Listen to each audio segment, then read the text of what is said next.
Хитягаан туяа. Манай улсад сүрьегийн салбарт сүрьегийн нянг устгах, халдваргүйжүүлэх зорилгоор хитягаан туяаны гэрлийг хэрэглэж байна. Хитягаан туяаны гэрэл нь 180-аас 254 нанометр долгионы урттай UVC үзүүлэлттэй байна.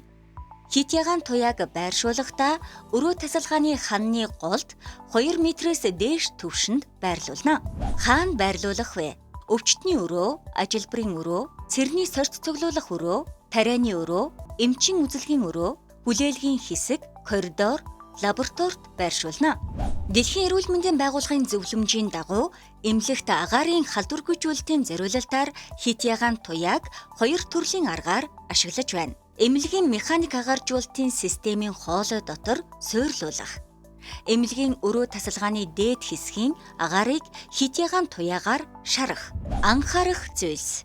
Анхааруулах санамж байрлуулах. Нээлттэй хитягаан туяаг өрөөнд хүн байхгүй үед 15-аас 20 минут өдөрт 2 удаа асаах. Хаалттай хитягаан туяаг тогтмол ажилуулж болно. Гэрэл асаасан хугацааг гэрлийн цаг ашиглалтын бүртгэлд бичиж тэмдэглэж, нийт ажилласан цагийг тооцож, аюулгүй ажиллагааны зааврыг мөрдөх. Цэвэрлэгээ хийхдээ хитягаан туяаны гэрлийг асаахгүй, унтрааж хөргсөн байх. Угаалгын нунтаг, угаагч бодис, саван, ус зэргийг хэрэглэж болохгүй. Устгал хийхдээ эмнэлгийн аюултай хог хаягдлын устгалын дагуу хийх, бүртгэл хөтлөх. Хитягаан туяаны гэрлийг хизээ солих вэ? Хитягаан туяаны гэрлийн үзүүлэлт хэмжилтээр стандарт үзүүлэлтээс 20%-аас буурсан. Гэрлийн ламп хагарсан, долгион гүйсэн, үнэр ялгаруулсан, гэрлийн үйлдвэрээс ирсэн ашиглалтын цаг дууссан тохиолдолд солих шаардлагатай.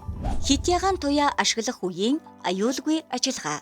Хитягаан туяаг ашиглахдаа аюулгүй ажиллагааны дүрмийг мөрдөөгүйгээс нүд, арь салстыг цочроох сөрөг нөлөөтэй.